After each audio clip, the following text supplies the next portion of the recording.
ABRN how-to tip, and today we're going to show you how to repair a small dent using a stud welder gun.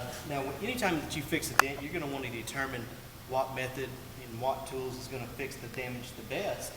And obviously on this one, we can get to both sides of the panel. Hammer and dolly may work. However, with most of your newer cars, your access to both sides of the panels is limited or no access at all.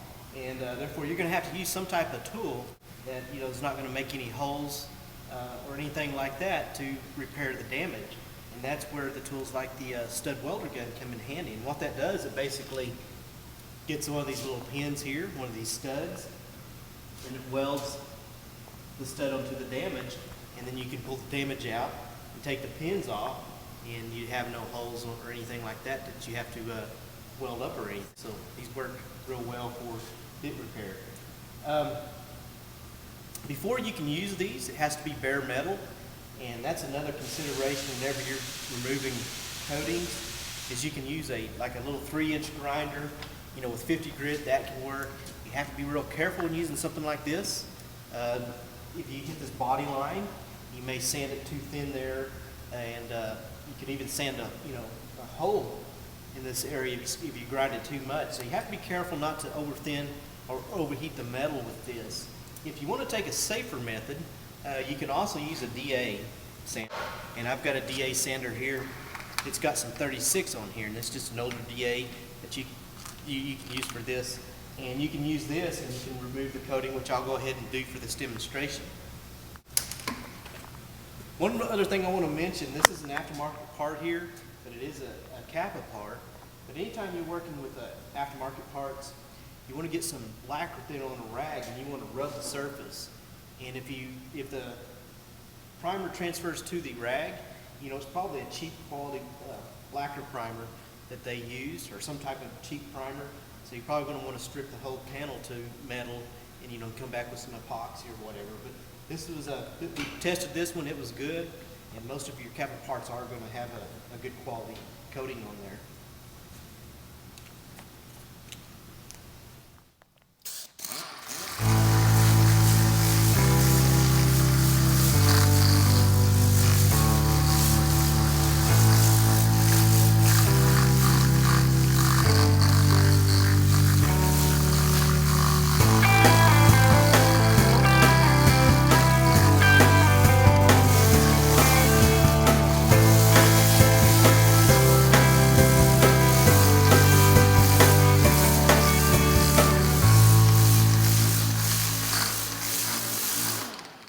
Now, I took the coating off with minimal metal, removing minimal metal. However, there's a little spot in there. I'm going to get that with the grinder to help get that out, just as little grinding as possible.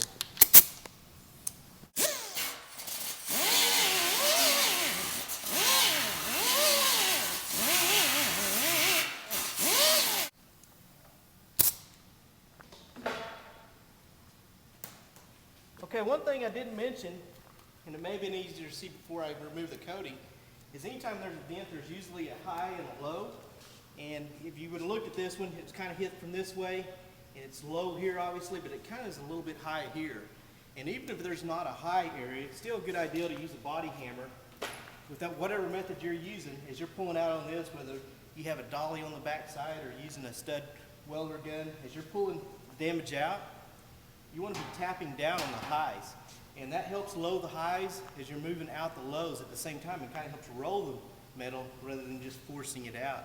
And another thing that does is whenever this is tapping the metal, it's relaxing it. And it actually takes less force to move the metal whenever you're tapping it and relaxing the molecules in it. So good idea to always use the tapping technique as you're pulling out the damage.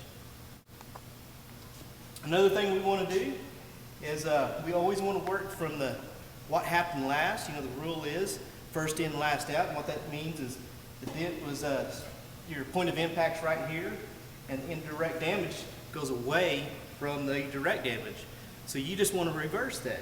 You want to start with what happened last and start fixing that first. Common mistake is to go right to the center of a dent and start trying to pull it right there. And what you're going to get is when you're going to stretch that metal trying to pull it out, and you're still going to have lows, and you're going to have some high areas as well. So you just want to reverse that damage. And this one's not too severe. It doesn't have a whole lot of secondary damage. But we'll put some stud nails around in here, and we're going to tap here real lightly and start moving that damage out. Okay, so to repair this dent, I'm going to use this new magna-spot welder made by Motor Guard. And it has a few features that are new on it, really cool. First of all, you notice there's some pins here. You don't have to go and keep a container by you all the time. You can just set some up here and they just hold. And when you're ready for one, you just pull it off.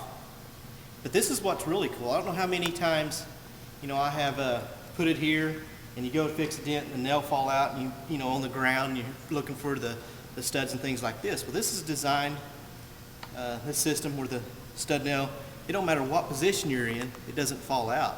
So that's really a cool feature about this. So I'm going to start right around in here, kind of in this indirect. I'm going to put a few nails in there. And you don't want to hold it on there long. If you don't hold it long enough, this nail's not going to hold. It means you'll have to put another one on. Too long, though, you're going to overheat the metal, and you could even put a hole in the metal. So.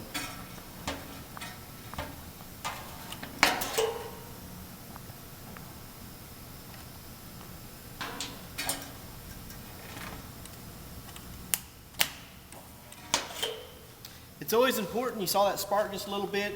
It wasn't making good connection. I had to tilt it just a little bit. So always be sure that you have safety glasses on when doing this, because the last thing you want is to get any type of sparks or anything in your eye. So we got that. These also come with slide hammers that you can use. And if the metal's really being difficult and you're having a hard time trying to move around, sometimes I would use that slide hammer. However, if I can, I would just prefer to use this T-handle here. And if this can get the damage out, this means that you're not using too much force. Sometimes that slide hammer, if you just try to start popping on it, you're going to stretch this metal.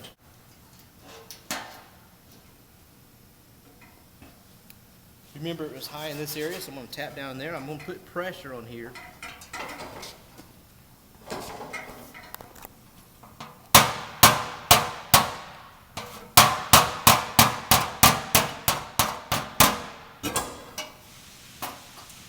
It's a little bit harder to repair them off a car like this because they move around. They're not. And notice I'm going to kind of roll this metal. I'm kind of hammering it in towards the low area, so it'll kind of move the metal towards that area.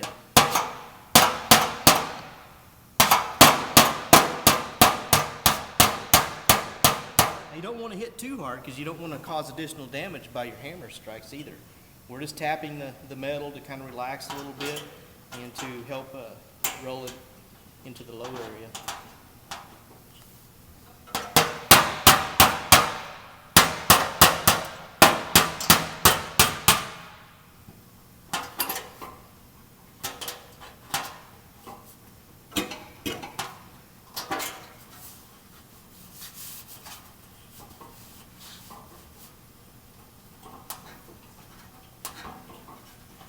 All those outsides came out good, but now we still have a low area right there in the center, and we're going to do that last.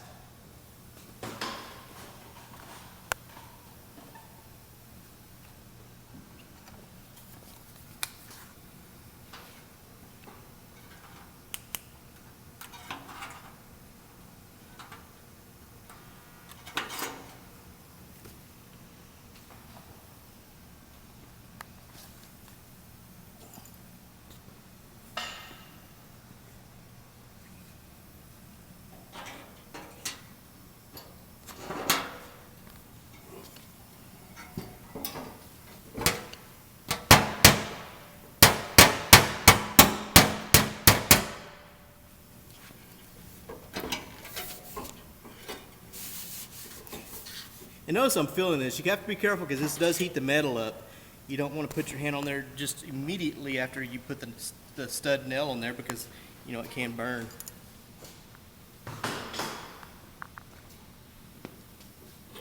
Okay, now we can clip these off and we're going to grind that smooth. It feels pretty good, but you know, it's hard to tell with those sticking on there, so we're going to grind the nails off and then see what it feels like if it's ready for body filler. Okay, we got some dikes here to cut this with, and sometimes if the nails wasn't on there very long, sometimes they'll pull off. Most of the times you're going to have to clip them and just grind the remaining part off. So that's what we're going to do here. And when we're grinding, you got to still keep in mind, you don't want to overheat this metal by grinding, and you don't want to grind too much. So as I'm grinding, notice how I'm going to kind of move from nail to nail and keep it moving and not stay in one spot too long. If you ever change the color of the metal, you've got that spot too hot. So keep the grinder moving around.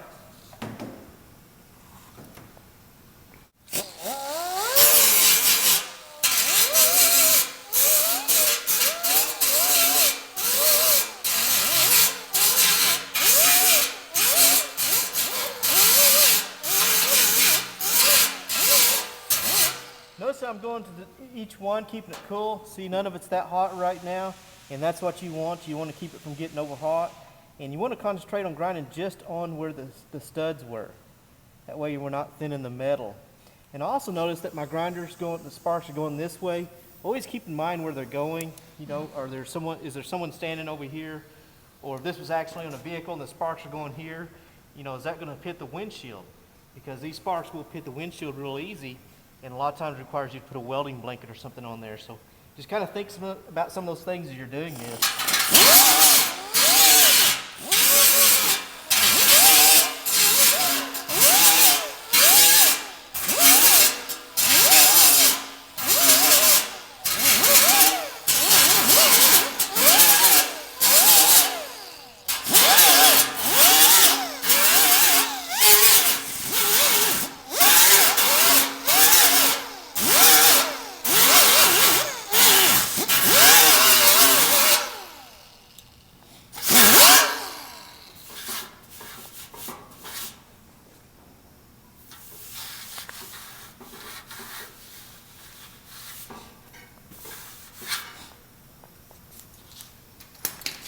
Okay, we're filling of it, and it feels good and level, and we've decided it's ready for body filler.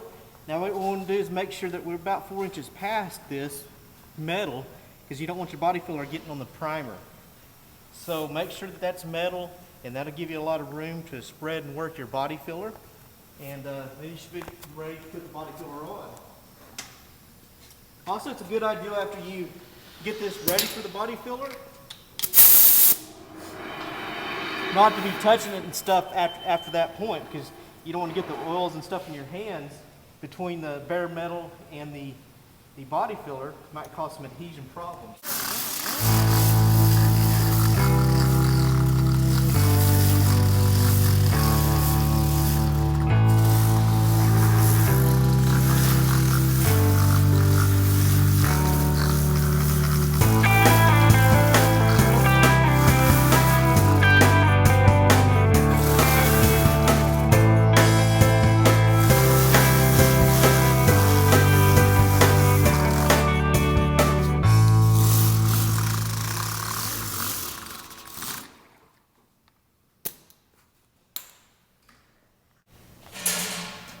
Okay, I've already felt of it. I know the area feels good.